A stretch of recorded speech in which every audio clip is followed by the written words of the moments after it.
믿습니다. 톨스토이의 우화집에 이런 이야기가 나온답니다.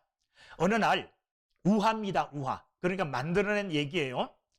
어느 날 물고기들이 사람들이 하는 말을 우연히 들었답니다. 무슨 말을 들었느냐 하면 사람들이 이렇게 말하더라는 거예요. 물고기에게 있어서 물은 제일 중요한 것이다. 이 이야기를 물고기가 들었어요. 자, 자기 얘기를 하는 거예요. 물고기에게 있어서 물은 가장 귀한 것이다. 그런데 이 물고기는 물이 뭔 줄을 몰라요. 야, 도대체 물이 뭘까?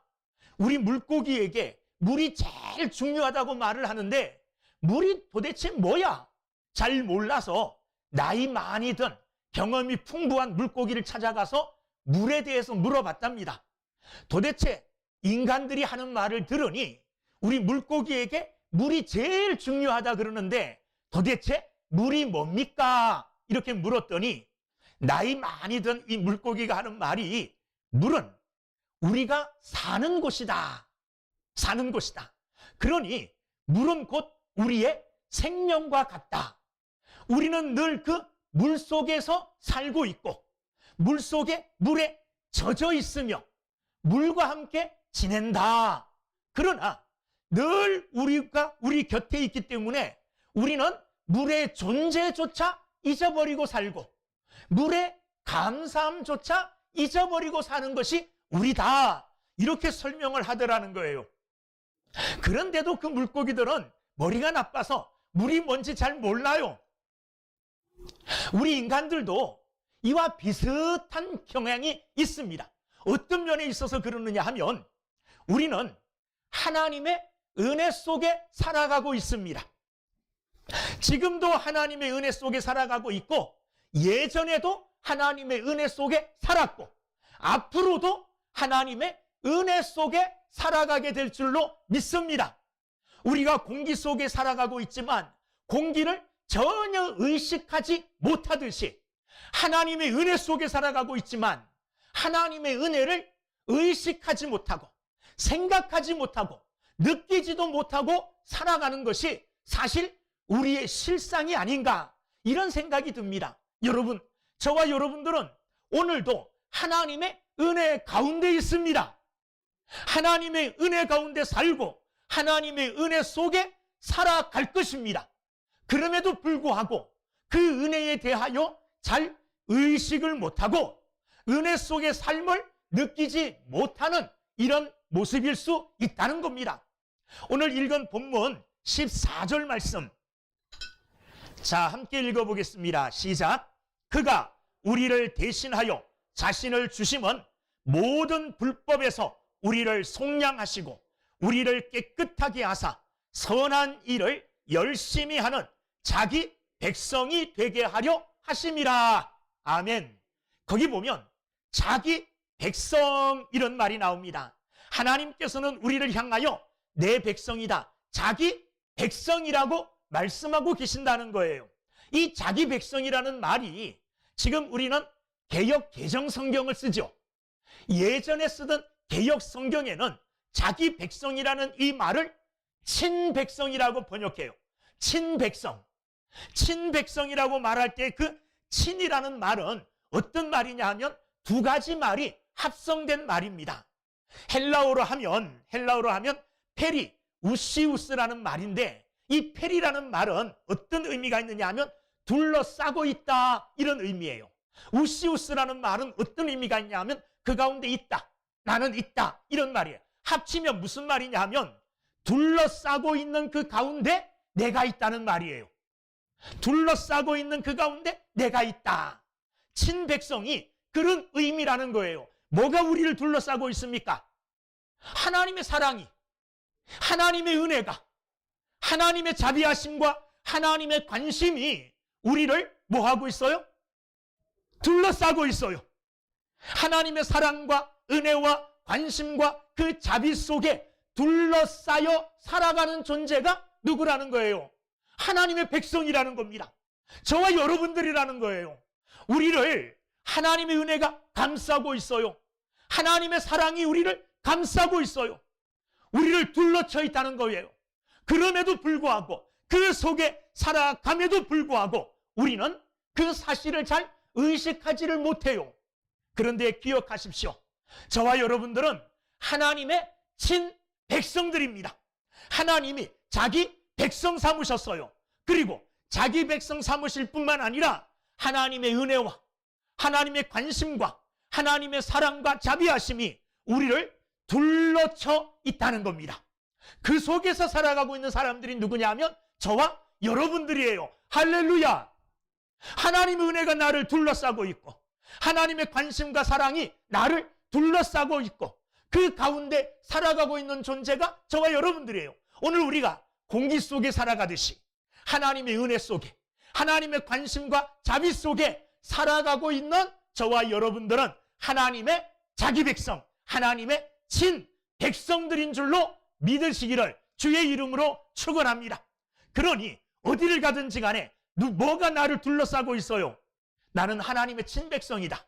하나님의 친백성이라는 것은 하나님의 은혜가 나를 둘러싸고 있고 하나님의 자비와 사랑과 은총이 나를 둘러싸고 있다. 이런 생각과 이런 믿음으로 어디를 가든지 간에 담대하게 하나님의 친백성으로 하나님의 백성으로 살아가시는 여러분들이 다 되기를 주님의 이름으로 축원합니다. 그렇다면 저와 여러분들이 어떻게 하나님의 친백성들이 되었을까요? 어떻게 하나님의 친백성이 되었을까요?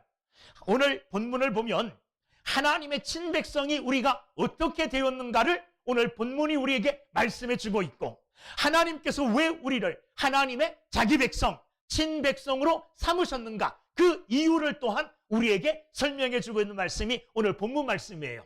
그러면 우리가 어떻게 그분의 백성, 그분의 친백성이 되었을까?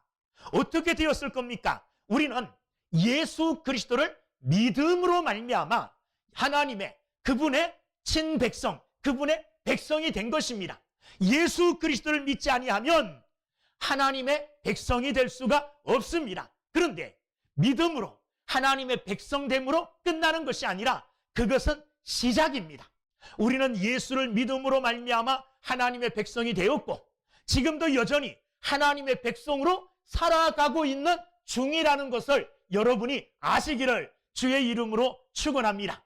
그러니까 끊임없이 하나님의 백성이 되어가는 과정, 진행되어지는 중에 있다는 것 우리가 기억해야 돼요. 나는 하나님의 친백성이 완전히 된 것이 아니라 이미 되었지만 이미 된 이 친백성으로 여전히 계속 살아가고 이 친백성됨을 이루며 살아가는 존재다. 이렇게 여러분들이 기억할 수 있기를 주님의 이름으로 축원합니다.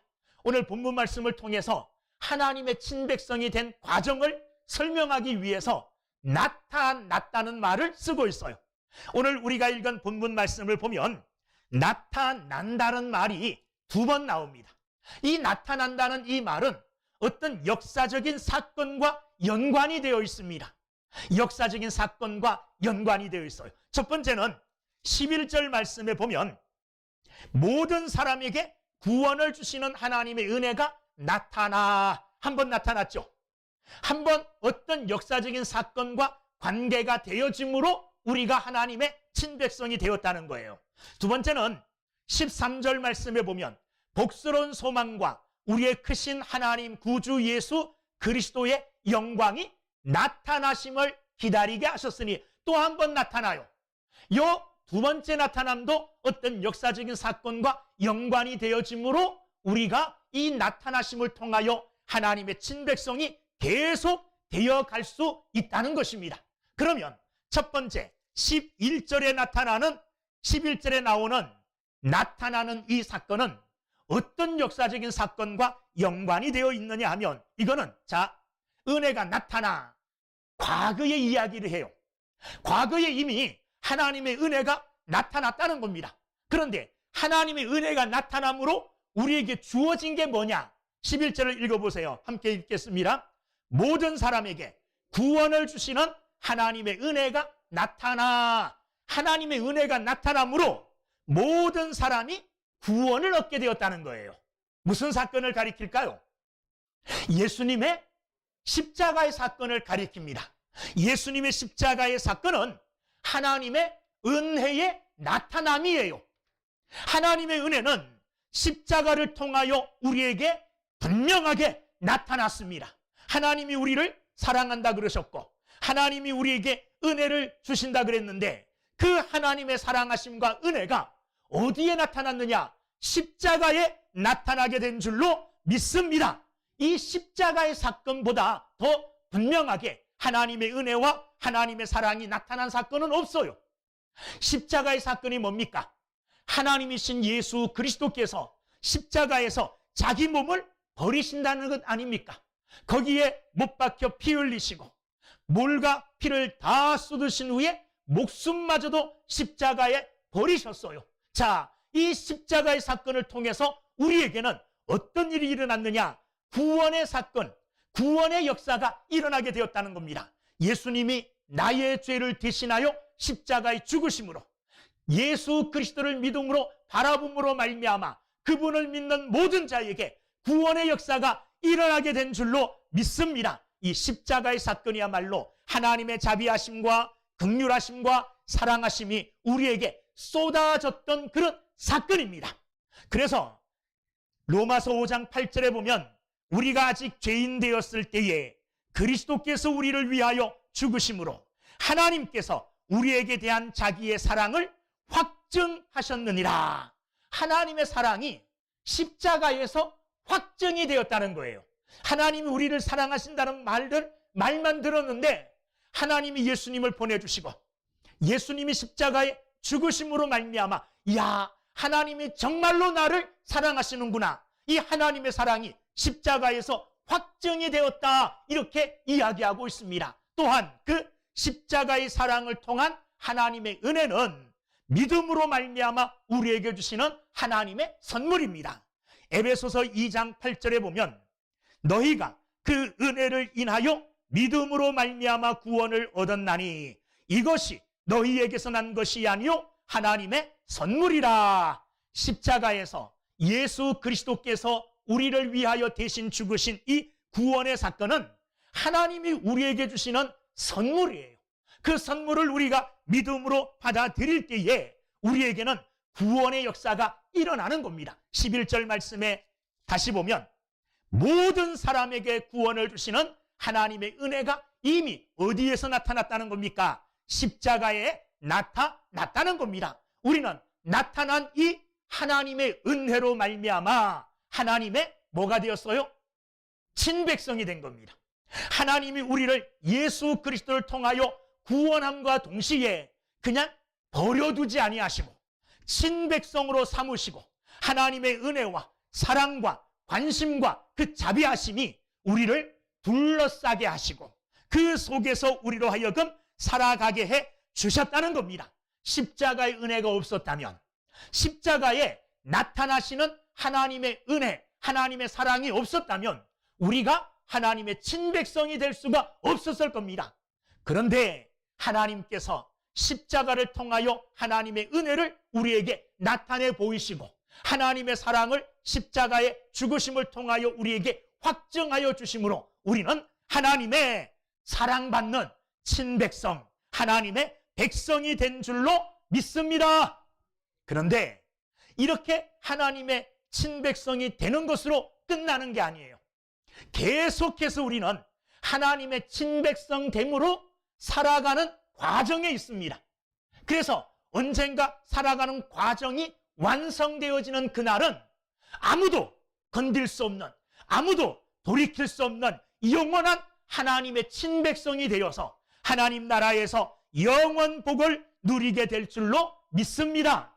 이미 우리는 십자가의 사건을 통해서 예수 그리스도로 말미암아 하나님의 친백성이 되었습니다. 친백성이 된 거로 끝나는 게 아니라 계속해서 친백성으로 되어가는 과정에 있다 그랬죠. 이 되어가는 과정은 또 하나의 사건과 연관이 되어 있습니다. 어떤 사건이냐? 13절에 나오는 나타나심의 사건. 자, 13절을 읽어보면 복스러운 소망과 우리의 크신 하나님, 우리 구주, 하나님 구주 예수 그리스도의 영광이 나타나심을 기다리게 하셨으니, 여기에 나타나심은 누구의 어떤 나타나심일까요? 예수 그리스도의 영광스러움의 나타나심이에요. 여러분, 이거는 아직 나타난 게 아니라 미래적인 사건입니다. 종말론적인 사건을 말해요. 앞으로 뭐 될 것이라는 거예요? 나타나게 될 것이라는 거예요. 어떻게 나타나게 될 것입니까? 예수님이 다시 영광스러운 모습으로 재림하게 될 것이라는 거예요. 그때 나타날 거라는 겁니다. 이거는 미래적인 사건이죠. 아직 되지 않았어요. 그렇기 때문에 뭐 해야 됩니까? 자, 앞으로 예수님이 나타나실 거예요. 영광스러움으로 나타나실 거예요. 앞으로 나타나실 예수님에 대하여 우리는 뭐 해야 돼요? 말씀을 보면 나와 있습니다. 13절. 복스러운 소망과 우리의 크신 하나님 구주 예수 그리스도의 영광이 나타나심을 뭐 하게 해요? 기다리게 하셨으니 우린 기다리는 삶을 살아야 돼요. 어떤 삶을 살아요? 다시 나타나실, 두 번째 나타나실, 영광스러운 나타나실, 미래적인 종말론적인 예수 그리스도의 나타나심을 기대하면서 기다리면서 뭐 해야 되는 겁니까? 그냥 마냥 기다리는 게 아니에요. 기다리는 사람은 뭘 하게 되어 있느냐 하면 준비하게 되어 있어요. 영광스러움으로 다시 나타나게 되실 예수 그리스도를 준비하면서 기다리며 친백성이 되어 가는 겁니다. 이런 과정을 신학적인 용어로 말하면 성화되어 간다. 점점 더 하나님의 친백성으로 완성되어져 간다. 이렇게 말할 수 있어요. 기다리면서 준비하면서 기다려야 되는데 어떻게 무엇을 준비하면서 기다려야 되느냐? 오늘 12절 말씀이 이야기해 주고 있습니다. 다시 오실 두 번째 나타나실 예수 그리스도의 나타나실 그 사건을 기다리면서 우리는 뭐 하면서 준비해야 되느냐? 12절 읽어보겠습니다. 시작. 우리를 양육하시되 경건하지 않은 것과 이 세상 정욕을 다 버리고 신중함과 의로움과 경건함으로 이 세상에 살고. 아멘. 거기 보면 우리를 양육하시되, 뭐가 우리를 양육합니까? 하나님의 은혜가 우리를 양육해요. 무슨 말이냐 하면 하나님의 은혜를 깨달은 자들은 하나님의 은혜에 합당한 사람이 되려고 애를 써요. 그러므로 오늘 성경은 하나님의 은혜가 우리를 뭐 한다고 말씀하고 계시느냐 하면 양육한다, 성장시킨다, 자라게 한다, 이렇게 말하고 있어요. 여러분들이 하나님의 은혜를 받았으면, 하나님의 은혜를 깨달았으면 이 하나님의 은혜가 나를 성숙시킨다, 나를 자라게 한다, 나를 양육하게 한다, 이렇게 생각하고 하나님의 그 은혜를 깊이 묵상하고 그 은혜 받은 사람답게 되도록 애를 쓰고 힘쓰는 삶을 살면 여러분들이 자라게 될 줄로 믿습니다. 성장하게 될 줄로 믿습니다. 누가 믿음이 성장하느냐? 누가 영적으로 믿음이 성숙한 사람, 믿음으로 자라는 사람이 되느냐?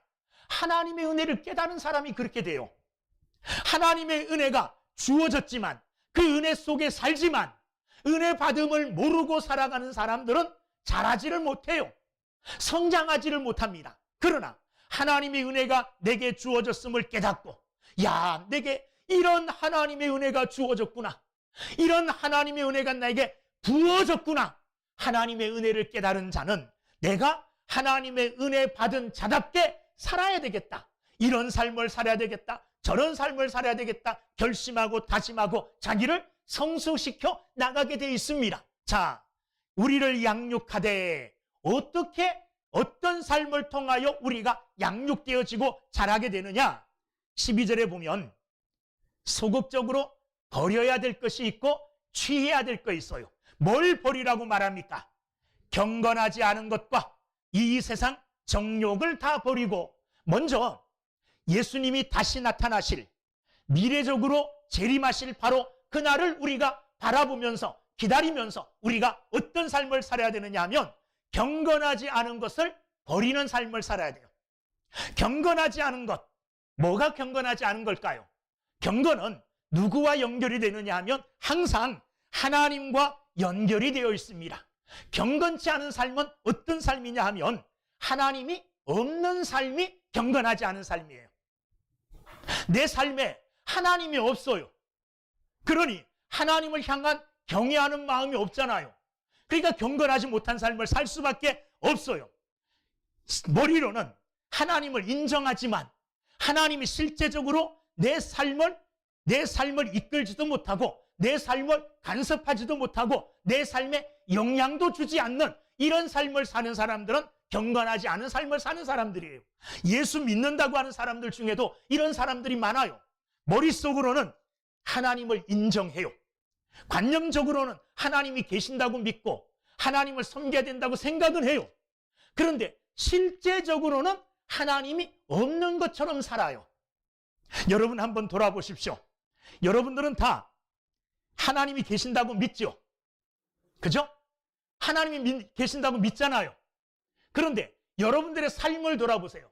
하나님이 계신다고 믿고 있는 삶을 사는가?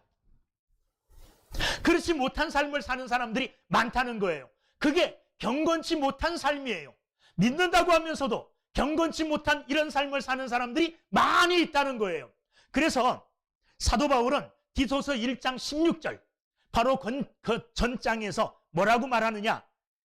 디도서 1장 16절 함께 읽어보겠습니다. 바로 한 장 넘기면 되니까 1장 16절 시작. 그들이 하나님을 시인하나 행위로는 부인하니 가증한 자요 복종하지 아니하는 자요 모든 선한 일을 버리는 자니라. 자, 그들이 하나님을 뭐합니까? 시인해요. 입으로 하나님 하고 부르기도 하고 하나님은 계십니다 이렇게 신앙도 고백하는 것처럼 들려요. 그런데 행위로는 부인하니, 행위로는, 삶으로는 하나님이 안 계시는 것처럼 산다는 거예요. 하나님이 계신다고 시인하면 하나님이 계시는 것처럼 살아야죠. 안 그렇습니까? 그런데 하나님이 계신다고 말은 하는데도 삶은 하나님이 안 계시는 것처럼 산다는 거예요. 하나님이 안 보시는 것처럼 살아요. 우리의 행위, 우리의 삶을 돌아보십시오. 얼마나 많은 우리의 삶이 하나님이 안 계시는 것처럼, 하나님이 안 보고 계시는 것처럼 우리가 살아오지 않았는가? 우리 삶을 한번 돌아보십시오. 다시 오실 예수 그리스도, 바로 그날을 바라보며 나타나실 예수 그리스도를 바라보며 사는 우리는 이런 경건치 못한 삶을 버려야 돼요. 어떤 삶을 살아야 됩니까? 하나님이 계신다고 시인하고 하나님이 계신다고 믿으면 하나님이 계시는 것처럼 살아라 이거예요.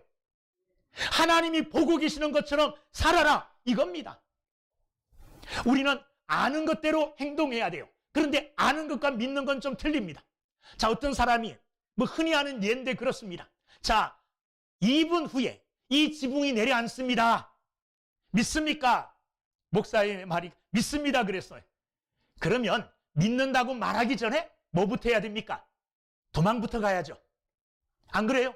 2분 후에 이게 무너진다는데 2분 후에 무너질 거로 내가 믿어요. 근데 가만히 앉아서 웃고 있어요. 안 믿는 거죠. 입으로는 믿는다고 하면서 안 믿는 거예요. 하나님에 대하여 이런 신앙의 모습을 보이는 사람들이 많다는 거예요. 하나님은 지금도 살아계시고 살아계신 그 하나님을 내가 믿습니다 이렇게 믿는다고 말하고도 행동하는 거 보면 하나님이 없는 것처럼, 믿지 않는 사람처럼 행동하고 있다는 거예요. 하나님은 어디나 다 계시고 내가 행하는 그 모든 일을 다 감찰하시는 하나님이십니다, 믿습니다 하고도 하나님이 안 보고 계시는 것처럼 생활한다는 거예요. 이게 불경건한 삶이에요. 이런 삶을 내어버리는 저와 여러분들이 다 되시기를 주님의 이름으로 축원합니다. 하나님이 계신다고 믿으면 하나님 앞에서 살아가는 믿음의 사람들, 하나님이 다 감찰하신다고 생각하고 하나님 앞에서 두렵고 떨리는 모습으로 살아가는 믿음의 사람들이 되기를 주님의 이름으로 축원합니다. 왜 그렇습니까? 예수님이 다시 오심을 기다리고 사는 우리들이기 때문에 그래요. 예수님이 다시 오심을 기다리면서 불경건한 것을, 경건치 않은 것을 내버리는 삶을 사는 것이 하나님의 친백성으로 되어가는 삶이에요. 두 번째 버려야 될 게 있는데 그건 뭡니까? 이 세상 정욕을 다 버리고 이 세상 정욕을 다 버리라는 거예요. 이 세상 정욕이라는 것은 세상에 있는 것들을 추구하는 욕심이에요. 세상에 있는 것들을 잡으려고, 세상에 있는 것들을 취하려고 하는 거예요. 그런데 왜 사람들이 이 세상의 정욕을 취하려고, 정욕을 붙잡으려고, 정욕을 가지려고 애를 쓰고 힘쓰고 삽니까? 왜 이 세상 정욕만을 위해서 사느냐? 이유는 하나예요. 다시 오실 세계를, 다시 오실 하나님의 나라를 믿지 않기 때문에 그래요. 여러분, 언젠가 이 땅에 태어난 모든 사람들은, 한번 태어난 사람들은 다 죽게 되어 있습니다. 이게 하나님의 법칙이에요. 죽음 후에는 뭐가 있습니까? 심판이 있다는 것을 믿고, 그 심판은 내가 이 땅을 살아가는 동안에 예수 그리스도를 믿었느냐 믿지 않느냐, 이것으로 그 심판의 결과가 나타난다는 것을 알고 예수 그리스도를 전심으로 믿는 사람들은 나타날 내세, 나타날 미래, 영원한 하나님 나라를 믿는 사람들이에요. 그런데 이것을 믿지 않는 사람들은 어떤 삶을 사느냐? 오늘 먹고 오늘 죽자, 내일이 없는 삶을 살아요. 왜 그렇습니까? 왜 그렇습니까? 하나님 나라, 올 영원한 천국의 도래를 믿지 않기 때문에 그래요. 그러니까 이 세상에 집착하고, 이 세상에 있는 정욕들, 세상의 정욕들만을 바라보고 그것에 욕심하며 살아가는 사람들이 되는 거예요. 여러분, 하나님의 나라는 분명히 임할 줄로 믿습니다. 이 나라가 끝나는 그날, 세상의 나라가 종말을 맞는 그날, 예수님이 다시 나타나시고, 예수님이 나타나시는 그날 이 세상에 있는 모든 것이 순식간에 변화되어 하나님 나라가 완성되게 될 줄로 믿습니다. 이 사실을 믿는 사람들은 이 세상에 있는 것들에 집착하지 않아요. 세상에 있는 것들, 이 세상의 정욕을 뭐합니까? 다 버리는 삶을 살 수가 있다는 겁니다. 두 번째는 잡아야 될 게 있어요. 취해야 될 게 있어요. 버려야 될 게 있는가 하면 취해야 될 게 있다는 겁니다. 뭘 취해야 되느냐? 12절 뒤에 보면 신중함과 의로움과 경건함으로 이 세상에 살고, 우리가 붙들고 살아야 될 게 있다는 겁니다. 버려야 될 것은 경건하지 않은 것을 버려야 되고, 이 세상 정욕을 버려야 되고, 붙잡고 살아야 될 것, 취해야 될 게 있는데 그것은 신중함과 의로움과 경건함으로 이 세상에 살고. 자, 신중함이란 자기 자신에 관한 겁니다. 자기 자신. 신중하게 자기 자신을 살피고, 신중하게 자기 자신의 모습을 돌아보면서 자기를 만들어가는 삶을 사는 게 신중함이에요. 자, 하나님 나라가 임할 것을, 예수 그리스도께서 다시 나타날 것을 기대하며 하나님의 백성으로 사는 사람들은 자기를 돌봐야 돼요. 네? 자기를 지켜야 돼요. 그리고 자기를 가꾸어 나가는 사람이 돼야 돼요. 뿐만 아니라 의로움이라는 것은 사람과 사람 사이의 일이에요. 사람과 사람 사이에 의롭고 공의로움으로, 정직함으로, 신실함으로 사람과 사람을 대하는 겁니다. 이게 또한 다음 올 하나님 나라를 기대하고 바라는 사람들, 하나님의 친백성들의 삶의 자세입니다. 사람과 사람 사이에는 의로움으로 살아가는 저와 여러분들이 되시기를 주님의 이름으로 축원합니다. 불의함으로 사람들을 해치거나 사람들을 상처 주는 것이 아니라 의로움으로, 그리고 신실함으로, 그리고 사람들을 향한 사랑함으로 모든 사람들을 대할 수 있는 여러분들이 되기를 주님의 이름으로 축원합니다. 경건함이란 하나님과 나와의 관계예요. 하나님 앞에서 경건하게, 하나님 앞에서 늘 하나님 앞에서 살아간다는 믿음을 가지고 언제 어디에서나 변함없이 하나님을 믿음으로 바라보며 사는 것이 경건한 삶이에요. 자, 오늘 이 땅을 살아가는 저와 여러분들, 특별히 하나님의 친백성이 되었고 하나님의 친백성이 되어가는 과정 중에 살아가면서 불경건한 것, 경건치 않은 것을 버리며 살아가고, 이 세상의 정욕을 버리며 살아가고, 자신을 향하여는 신중하고 이웃을 향하여는 의로움과 하나님을 향하여는 경건하게 살아가는 믿음의 사람들이 다 되시기를 주의 이름으로 축원합니다. 자, 하나님께서 이렇게 우리를 하나님의 친백성이 되게 해 주셨습니다. 두 사건을 통해서 친백성이 되었고 친백성이 되어가는 과정 중에 살아가요. 이렇게 하나님이 우리를 친백성 되게 한 이유가 있을 것 아닙니까? 우리를 하나님께서 친백성으로, 자기 백성으로 삼아주신 이유가 있을 거예요. 그 이유가 뭡니까? 14절에 나와 있습니다. 자, 14절 말씀 읽어보겠습니다. 시작. 그가 우리를 대신하여 자신을 주심은 모든 불법에서 우리를 속량하시고 우리를 깨끗하게 하사 선한 일을 열심히 하는 자기 백성이 되게 하려 하심이라. 아멘. 하나님의 사랑이, 하나님의 은혜가 십자가에 나타났다 그랬잖아요. 구체적으로 어떻게? 14절 처음에 그가 우리를 대신하여 자신을 주심은 예수 그리스도께서 십자가에 자기의 생명을 우리를 위하여 주심으로 말미암아 우리가 하나님의 친백성이 되었어요. 하나님의 친백성이 되어짐으로 우리는 14절 말씀처럼 모든 불법에서 우리가 용서, 사함을 받게 되었고 모든 죄에서 우리가 깨끗하게 되었다는 겁니다. 뭐로 말미암아? 예수 그리스도의 십자가에 자기 자신을 내어 주심으로 말미암아 우리의 온갖 더럽고 추악한 모든 죄가 용서받은 줄로 믿습니다. 사함을 받게 된 줄로 믿습니다. 속량받았어요. 그리고 더럽고 추악한 이 모든 모습들이 깨끗하게 씻어졌어요. 깨끗하게 씻어졌어요. 이제 저와 여러분들은 십자가에 나타난 하나님의 은혜로 예수 그리스도의 십자가의 사건으로 말미암아 온갖 죄악에서 건짐받았고 온갖 죄악에서 깨끗하게 씻음받은 하나님의 친백성이 되었습니다. 이제는 뭐 해야 될까요?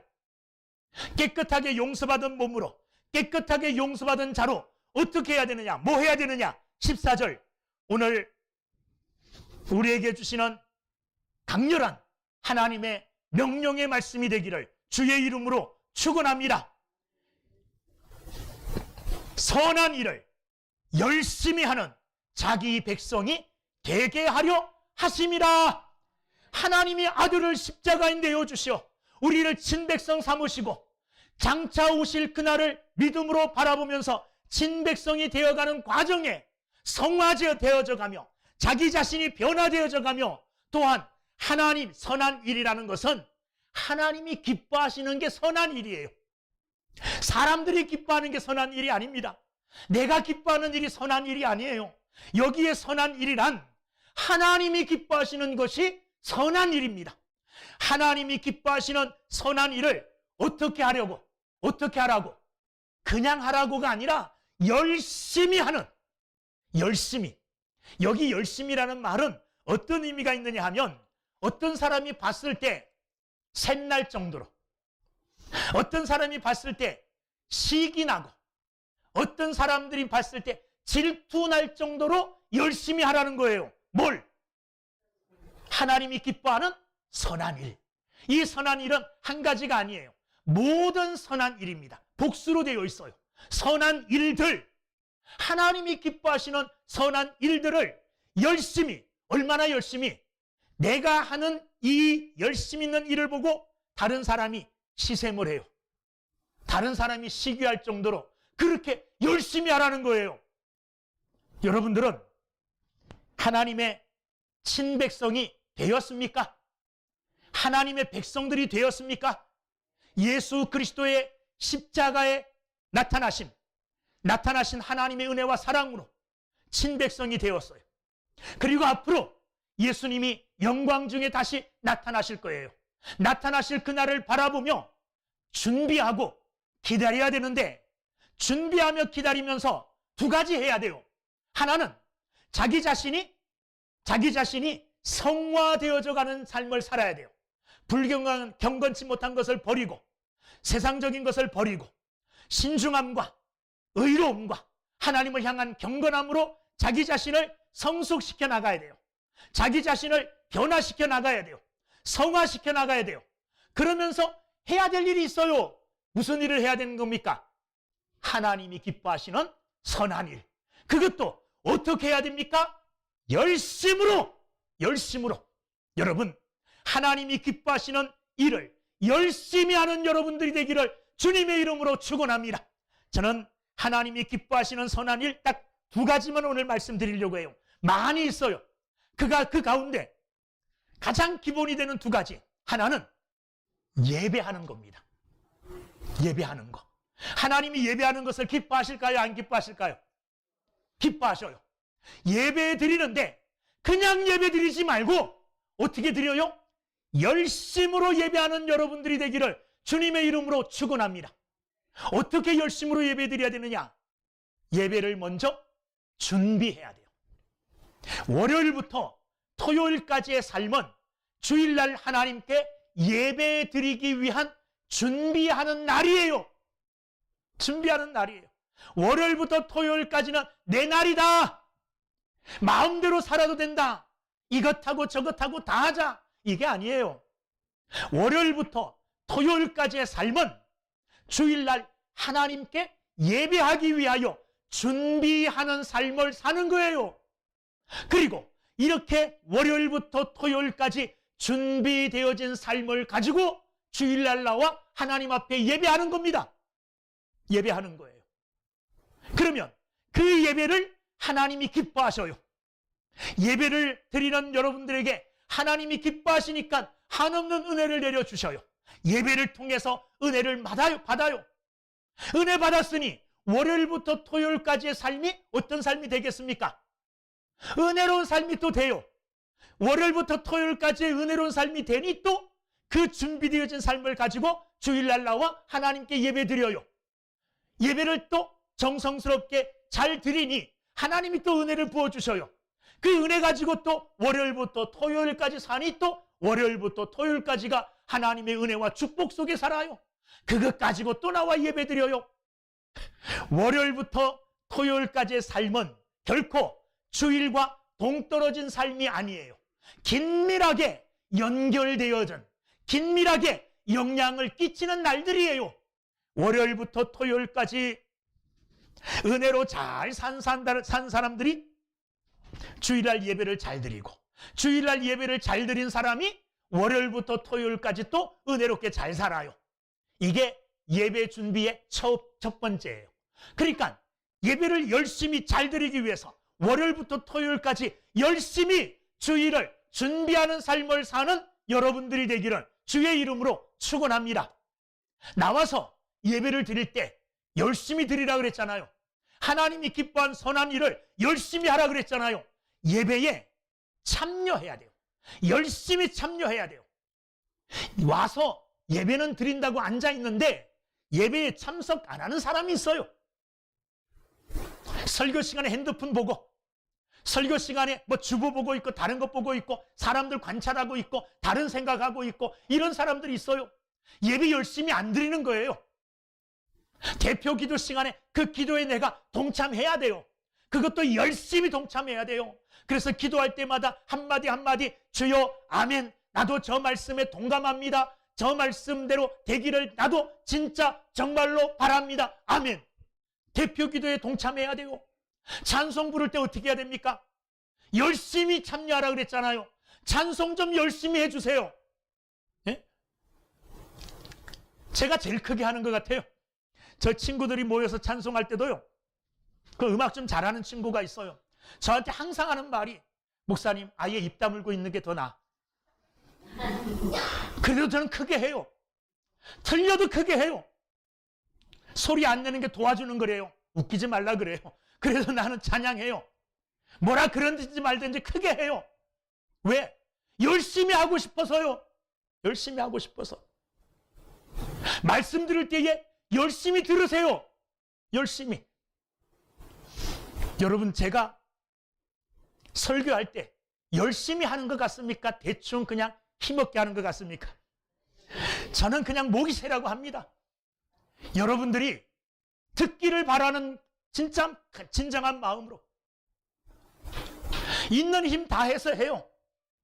있는 힘 다해서 하는 게 목소리 큰 거로만 나타나서 불편함을 줄 때도 있긴 하지만, 그러나 제가 깨달은 이 말씀, 하나님이 내게 주시고 우리 모두가 알기를 원하는 이 말씀이 여러분들 가슴 속에 심기어지기를 간절히 바라는 그 마음으로 뜨겁게 열심히 말씀 전해요.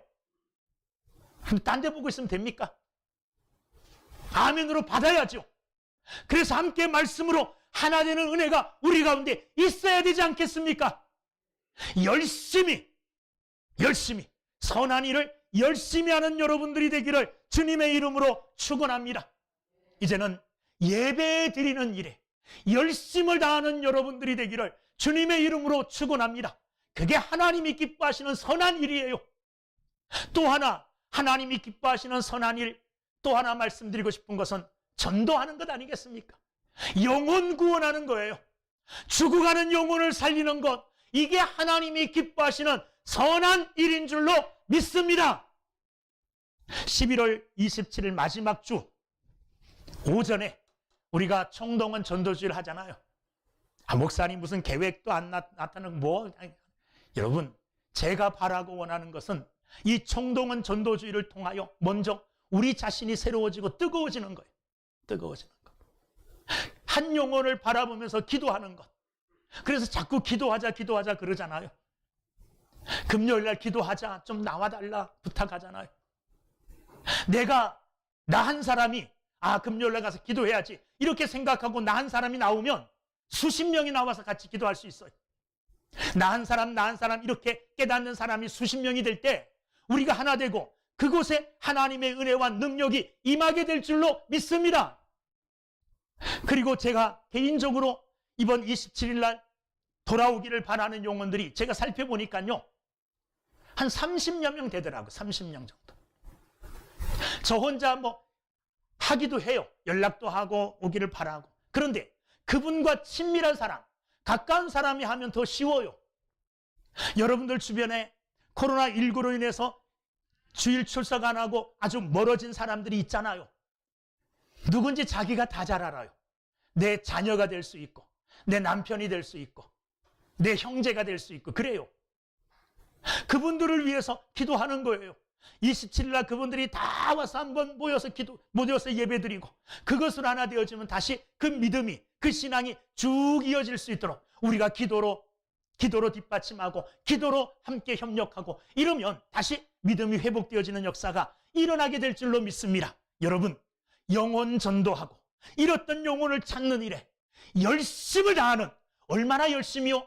다른 사람이 보기에 시기 날 정도로, 다른 사람들이 보기에 질투날 정도로 열심히 선한 일에 선한 일을 행하는 믿음의 사람들이 다 되시기를 주님의 이름으로 축원합니다. 언제까지요? 주님이 다시 나타나실 그날까지. 할렐루야.